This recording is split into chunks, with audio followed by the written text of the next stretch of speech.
I am Brenda Chezek with Brenda Chezek Consulting, and I'm here today to talk to you about getting residency interview offers when you've had multiple board failures.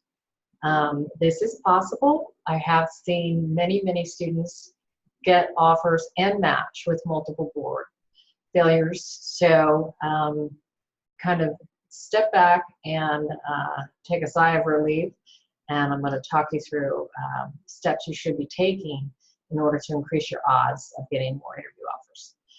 The first thing that you can do is ask your clerkship coordinators or the administration, whoever is working with the students to assist them with match, if they can help you or let you know which programs will take or have taken in the past students with board failures. A lot of times the administration will know this because they've had to work to find the resident or the students a place, and the residents themselves, because they've been through this struggle and have been there for a year, tend to be more understanding of your situation.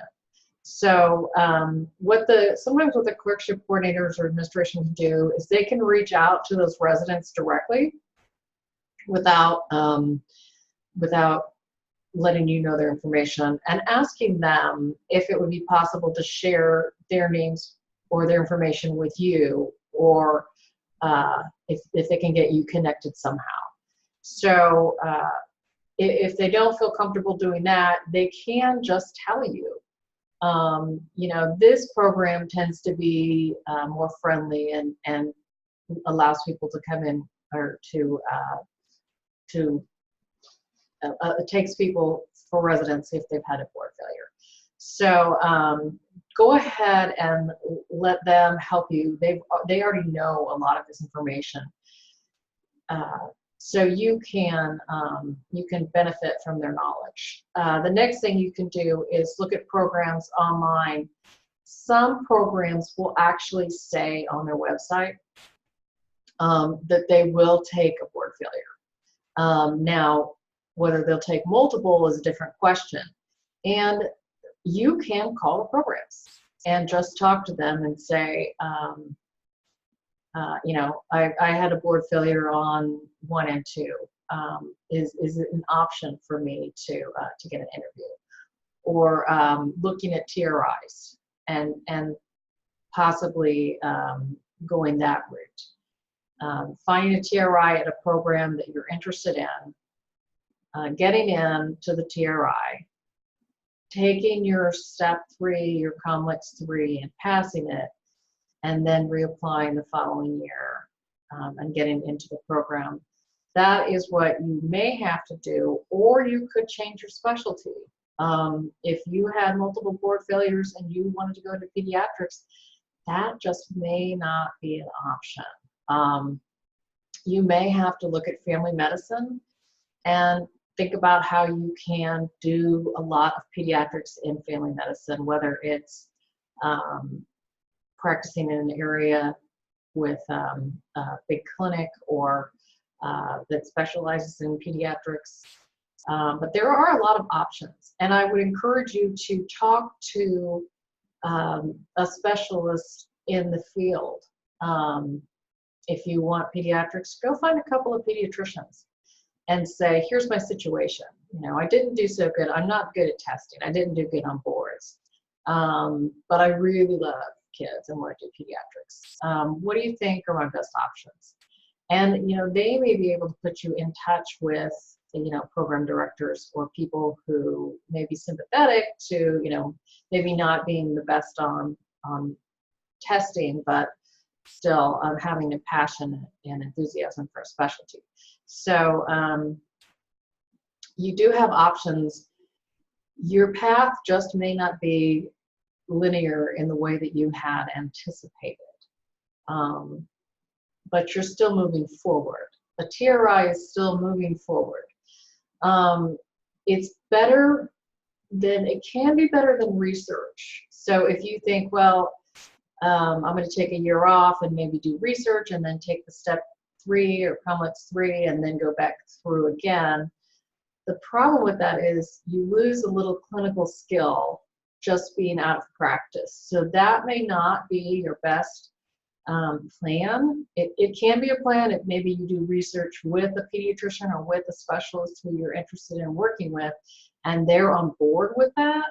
But really, the TRI or looking at maybe considering a different specialty where you still can practice your interests would be ideal. Additionally, you could consider taking another year of school and getting an MBA in leadership or a 1-year program, and trying to take the USMLE or the step the complex 3 at the end of that year, and then you would be ready to go into the program. There's a few different options, but there's also, the assistant physician. Some states have assistant physician. Missouri just started it a couple years ago, where you could go and practice directly under a licensed physician. If you pass your boards, you don't have to pass step 3 until after I think 3 years. But so you could go practice under a physician and then go through match again. And after, again, practice on the physician, take the boards, pass it, and then go apply into the specialty that you want. So that would probably be harder than doing a TRI. Just because there's not as many slots available, and it's not as universal, as easy to find as a TRI is. So those are some options for you to think about. The important thing is to know that your interview offers is a reflection of how you're perceived and how competitive you are perceived. And if you don't have the interview offers right now, or you don't get them by December, you are going to be, you're going to struggle, and you're probably going to have to go through SOAP, which is okay, but you need to be prepared for it. So I'll be doing videos on preparing for SOAP when it gets closer to that time.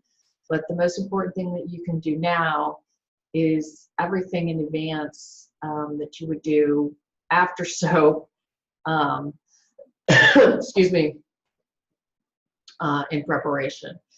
One more thing that you can do is to rotate. Even though rank order list is due in February, if you don't match and you went through SOAP, you could still get to know some program directors by rotating through their programs. It wouldn't matter if you rotated in February or if you rotated in March or April. As long as you built that relationship with the program director, then if you had to go through SOAP, or if they had a position open later, they would know you, and there might be a higher probability that they would sign you into a residency contract for PGY1. So there's just some thoughts. I hope this is helpful, and I want you to know that you can do it. So you can match. It's just, again, it may not be the linear path that you had planned on, but you can meet your goals. So this is Brenda Chezek with Brenda Chezek Consulting, and I look forward to talking with you again. Thanks.